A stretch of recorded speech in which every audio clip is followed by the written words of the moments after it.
Okay, hi. Our next guests are Ed and Richard from Impelling. You guys are a web development company over in Rotherham, but you've recently launched a new product into the education market, which is Studysafe. Yes. So tell us about you and the product. Okay, so not just web development. Yeah. We've done a few things as Impelling. IT support, that's both into businesses and schools. So important to note there's an education connection with Impelling, the parent company. We've also got a sister company called Bliss Internet. Bliss Internet provides internet to residents of the village of Treeton. That came about when our managing director one day woke up with slow internet and decided he was going to build an ISP. So he built a village ISP Yes. in his village? Yes. Okay. So this new product is kind of the culmination of all those skills in the business, and us kind of organically finding a niche that we can occupy. So you were never a networking company until your MD did this? We had network experience, yes, Yeah, okay. but never proper big boy networking until the ISP came along. Okay. So let's have a look at your first slides then. Okay, yes, so these are our users. This is an actual customer school using the product. So the product is a filtered internet connection, basically. So we provide a school with an internet connection. Yeah. It's filtered, so that any inappropriate material is blocked. There's also a control panel that allows school staff to log on and make changes to the filter. So if they want to unblock a resource for the duration of a lesson, or they want to block a popular game or whatever, they've got this nice, easy-to-use control panel that lets them do it. Okay.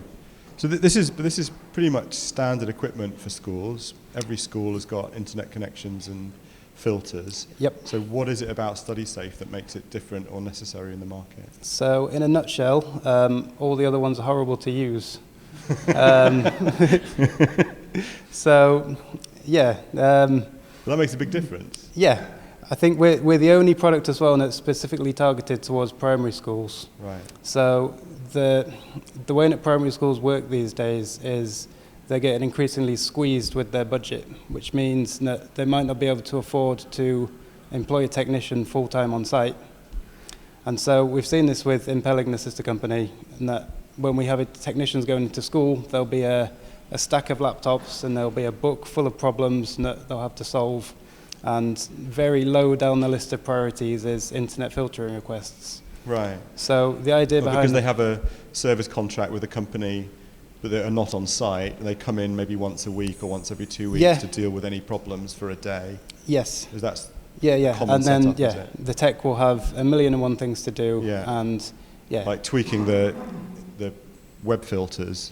Yes. Is pretty low priority. So that means that if a teacher wants a resource unblocked, they Yeah. might not be able to get it unblocked until next week when the tech's next in. Right. So the goal behind Studysafe is to give teachers control again. So to negate the need for the tech, make it easy enough that they can understand what's happening when they change a rule in the filter, make it easy enough that they can log on and do it themselves without an instruction book or a manual. Right. Should I move on to... the slides that you've given me are... They're very vague. They're really abstract. I really like them, but I don't know what they mean, so I'm just going to move and ask you, what's this about? So, what does this represent? This is the photocopy anecdote. So this is... Cute photocopy anecdote. Yeah. This is about building the product as kind of to scratch our own itch. So as an IT company that works in schools, that's where the product began. We went in there and we used these smooth wall, light speed systems, which are just absolutely horrible. I can't stress that enough. Like all the competition is really bad. Presumably because they were designed by engineers for other engineers to set rules and configurations. And they're designed to be operated by technicians. So they're infinitely configurable. And so I'm surprised they're not just command line, to be honest. Well, yeah, some of them almost could be. So our use case is a little bit different. It's geared around just making it easy for the teacher. Yeah. So the photocopier anecdote is both Rich and I go out with teachers. Not the same one. Not the same one, no. Yeah. They have the same name, but they are different people. Same school?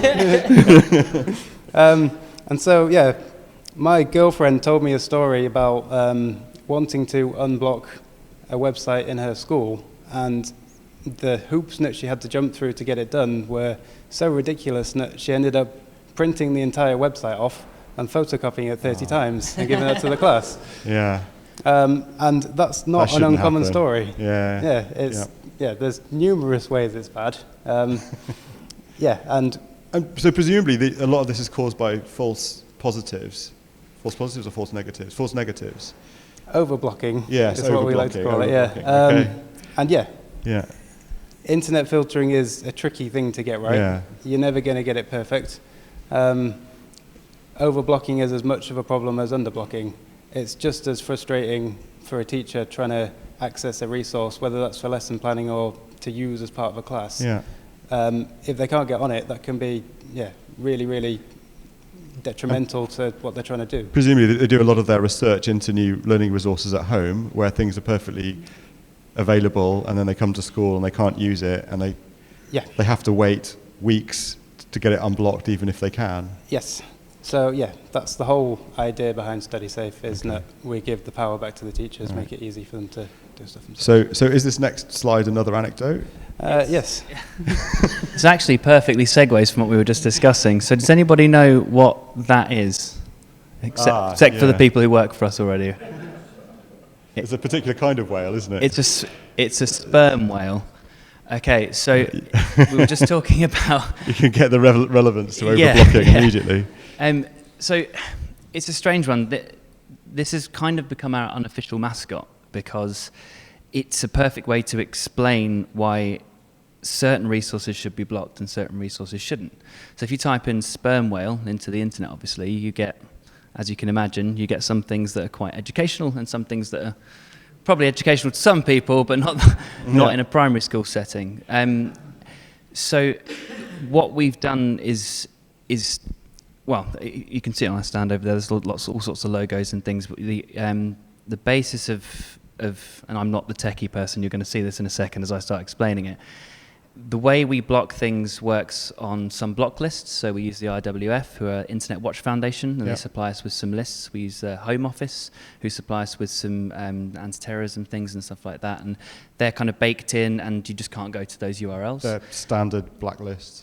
And then a lot of it's to do with content inspection, and that's where the I don't want to say fun because it's a very serious subject, but for the technical side of it, that's where the kind of the challenge is to inspect content on a page and then serve up things that are relevant. So things about sperm whales that should be there and the other stuff that shouldn't go through. So this is semantic analysis and natural language processing. I'm going to look at you because you're the technical director.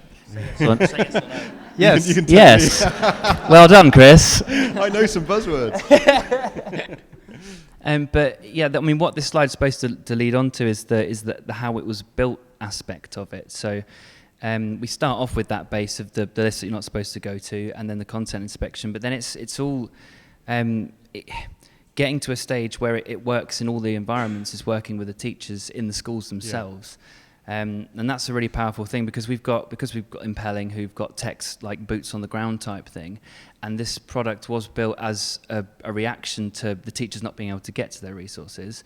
We built something that was like, we knew that it was Ofsted compliant, we knew that it was going to work in schools, but we just did it to make lives easier, kind of for our techs as well as the teachers. They were struggling with other solutions. Yeah, they were the ones that were like, we spend all our time trying to unblock something on this thing. And then we brought in the web team from Impelling and used that as to develop this really nice UI, and suddenly you've got something that teachers are talking to other teachers about, and then we've got a product, and now we're sitting in front of you talking about sperm whales. So yeah. That's how it happens. Yeah, I don't know, yeah. Okay, what about this? Oh God, we're getting super abstract now. There's one more to go, I think, isn't there, after this? This represents the technical challenges involved with the products. At peak, we process about 10 million log entries an hour. So yeah, forest logs, there you go. Okay, big log stack. Yeah. So yeah, the way that the product works, Every site that's visited in school, every request that's part of that website has to be logged for auditing purposes. At peak times, we've seen about 10 million in an hour. So you can imagine there's quite a bit of infrastructure behind that and quite a lot of banging heads on desks to make it all work. Involved with making it happen, basically. Yeah. So how scalable is it? I mean, how many sites have you got? What's the plan for? So we're in about 80 schools at the moment. Wow. When did you launch this? So it's been a slow launch. So it started out with schools that Impelling worked with. Yeah. And then recently, in the past 6 months or so, we've been really ramping it up and pushing out nationally. But yeah, So 80 schools currently using the platform. Yes, and so if you can imagine in a lesson when they're teaching a lesson on Google Earth, the volume of requests that come through is quite significant. And because the product is a cloud product, all of the internet traffic comes out of the school, is analysed in our data centre, and then sent back to the school. There's quite a lot of network magic that happens. Right. Quite a lot of code analysis, quite a lot of queuing, all sorts of stuff to make it work. Okay, well, it'd be nice to go into that, but maybe we'll talk to you about it in the networking afterwards rather than go into it in more detail.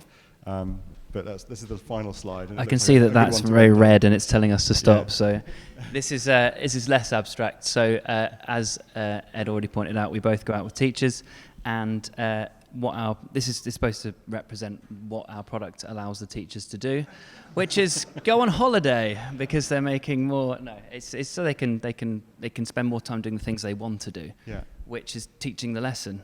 Yeah. Which is exactly one of the government's directives for Department of Education: reduce the amount of time that teachers spend doing non-essential tasks. Exactly. And so unblocking websites is absolutely a non-essential task. Just imagine that I said those words, because that's exactly what I was supposed to say. All right. Well, it's a brilliant product. Congratulations on it. It's I think it's really exciting, as like nerdy as unblocking websites is. But ladies and gentlemen, Studysafe, Ed and Rich from Impelling.